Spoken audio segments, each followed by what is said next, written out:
जो पार्टी ये कहती हो कि दुनिया की सबसे बड़ी पार्टी है, अध्यक्ष महोदय वो अपना राष्ट्रीय अध्यक्ष नहीं चुन पाए अभी तक। ये सामने जितनी पार्टियां हैं उनका राष्ट्रीय अध्यक्ष उन 5 लोगों को ही चुनना है परिवार के। हमें माननीय अध्यक्ष जी करोड़ों सदस्यों में से 12-13 करोड़ सदस्य प्रक्रिया कर चुनना है तो देर लगती है। मैं कह देता हूं अभी 25 साल तक आप अध्यक्ष हो जाओ, नहीं बदल सकता। वक्फ संशोधन विधेयक पर लोकसभा में जोरदार बहस जारी है। सपा अध्यक्ष और कन्नौज से सांसद अखिलेश यादव ने भी चर्चा में हिस्सा लिया और बीजेपी पर तंज कसा। अखिलेश ने पूछ लिया कि बीजेपी अब तक अपने अध्यक्ष को क्यों नहीं चुन पाई। अखिलेश ने जब ये बात कही तो वो मुस्कुरा रहे थे और सरकार को घेर रहे थे। तभी अमित शाह उठे, फिर उन्होंने जो कहा उससे पूरा सदन लोटपोट हो गया। जो पार्टी ये कहती हो कि दुनिया की सबसे बड़ी पार्टी है, अध्यक्ष महोदय वो अपना राष्ट्रीय अध्यक्ष नहीं चुन पाए अभी तक।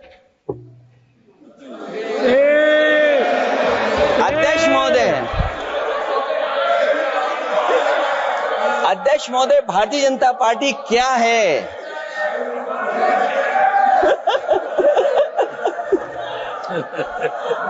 जी मैं अखिलेश जी ने बहुत हंसते हंसते कहा है, इसको हंसते हंसते जवाब देना।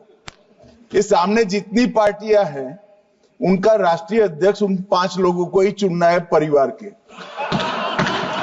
हमें माननीय अध्यक्ष जी करोड़ों सदस्यों में से 12-13 करोड़ सदस्य प्रक्रिया कर चुनना है तो देर लगती है। आपके यहां जरा भी देर नहीं लगेगी। मैं कह देता हूं अभी 25 साल तक आप अध्यक्ष हो जाओ, नहीं बदल सकता। अमित शाह के हस्तक्षेप के बाद अखिलेश यादव ने अपनी स्पीच को कंटिन्यू किया और उन्होंने वक्फ संशोधन बिल को लेकर बीजेपी सरकार को जमकर घेरा। अध्यक्ष महोदय, ये जो इस बार जो वक्फ बिल आया है, नाकामी का पर्दा इस बार है वक्फ बिल। और नाकामी को एक आध नहीं है, मैं कई नाकामियां बता सकता हूं। अभी मैं माननीय सदस्यों को सुन रहा था, वो पुराने कई बिल उनके बारे में चर्चा कर रहे थे कि कितने प्रोग्रेसिव बिल लेकर के आए हैं। मुझे याद है मैं उत्तर प्रदेश में उस समय था और मुझे लगा कि शायद इनकी वो बात ठीक होगी।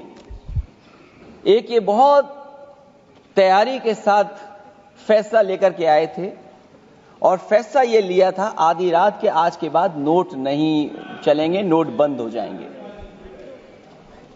अध्यक्ष महोदय, उस नोटबंदी नाकामी के बारे में भी तो चर्चा हो जाए कि अभी भी न जाने कितनी जगह पर कितना रुपया निकला जा रहा है, कितना निकल करके आ रहा है। केवल नाकामी नोटबंदी की नहीं, नाकामी बेरोजगारी की भी है, नाकामी महंगाई की भी है, नाकामी किसान की आय दोगुनी नहीं कर पाए वो भी इनकी नाकामी है। मुझे याद है एक माननीय मंत्री जी पूरे देश की नदियों के बारे में बीओडी बता रहे थे, लेकिन माननीय मंत्री जी ये भूल गए कि उनके शहर में, उनके क्षेत्र की जो नदी है उसकी बीओडी क्या है। गंगा क्या साफ हो गई, यमुना क्या साफ हो गई, स्मार्ट सिटी क्या बन गई, क्या गोद लिए हुए गांव इन्होंने गोद से उतार दिए, उनकी क्या दुर्दशा है। इसलिए मैं कहना चाहता हूं, ये नाकामी का पर्दा इस बार वक्फ बिल बना है।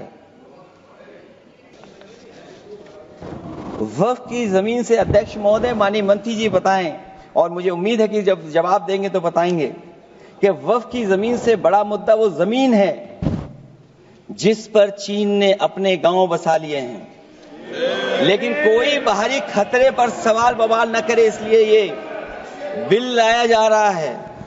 और माननीय मंत्री जहां से आते हैं, जिस प्रदेश से आते हैं, कम से कम ये तो बताएंगे कि वहां कितने चीन ने गांव बसा लिए, घर बन गए हैं। अध्यक्ष महोदय, आपके माध्यम से सरकार गारंटी दे कि वक्फ की जमीन कभी भी किसी भी पैतरेबाजी से किसी और मकसद के लिए किसी और को नहीं दी जाएगी। वक्फ की वर्तमान व्यवस्था में चाहे 5 साल के धर्म पालन की पाबंदी की बात हो, या कलेक्टर से सर्वेक्षण के हस्तक्षेप की बात हो, या वक्फ परिषद या बोर्ड में बाहरियों को शामिल करने की बात हो, इन सब का उद्देश्य मुस्लिम भाइयों के सार्वजनिक अधिकार को छीनकर उनके महत्व और नियंत्रण को कम करना है। ट्रिब्यूनल के निर्णय को अंतिम न मानकर उच्च न्यायालय में लेकर जाने की अनुमति देना दरअसल जमीनी विवाद को लंबी न्यायिक प्रक्रिया में फंसाकर वक्फ भूमि पर कब्जों को बनाए रखने का रास्ता खोलेगा। सबसे बड़ी बात यह कि वक्फ बिल के पीछे की न तो नीति सही है न नीयत, ये देश के करोड़ों लोगों से उनके घर दुकान छीनने की भी साजिश है। भाजपा एक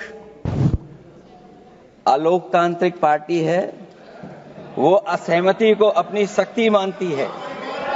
जब देश के अधिकांश राजनीतिक दल वक्फ बिल के खिलाफ हैं, तो उसे लाने की जरूरत क्या है जो जिद क्यों कर रहे हैं सरकार। वक्फ बिल का लाना भाजपा की सियासी हट है। वक्फ बिल भाजपा की सांप्रदायिक राजनीति का नया रूप है।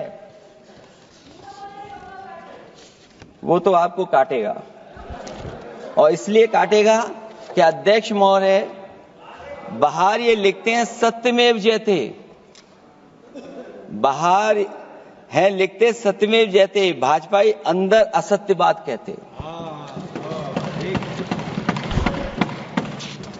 भाजपा वक्फ बिल लाकर अपने उन समर्थकों का तुष्टीकरण करना चाहती है जो भाजपा की आर्थिक नीति, महंगाई, बेरोजगारी, बेकारी और चौपट अर्थव्यवस्था से उसे छटक गए हैं।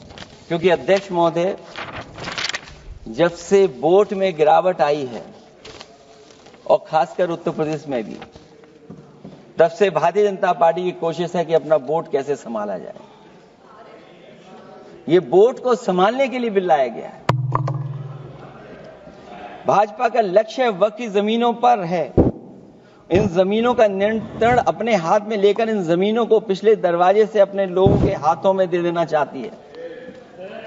भाजपा चाहती है कि वक्फ बिल लाने से मुस्लिम समुदाय को लगे कि उन पर हक को मारा जा रहा है, वो उद्वेलित हों और भाजपा को ध्रुवीकरण की राजनीति करने का मौका मिल सके।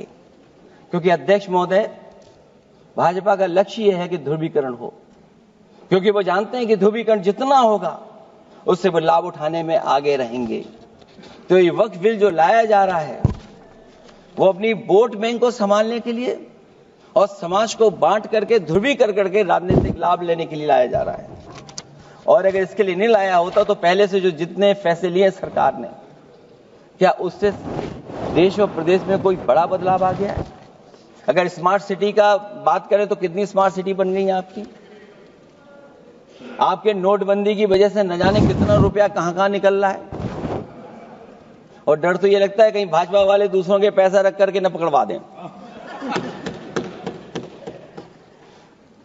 वक्फ बिल के आने से पूरी दुनिया में एक गलत संदेश भी जाएगा। इससे देश की सेकुलर इमेज को बहुत धक्का लगेगा।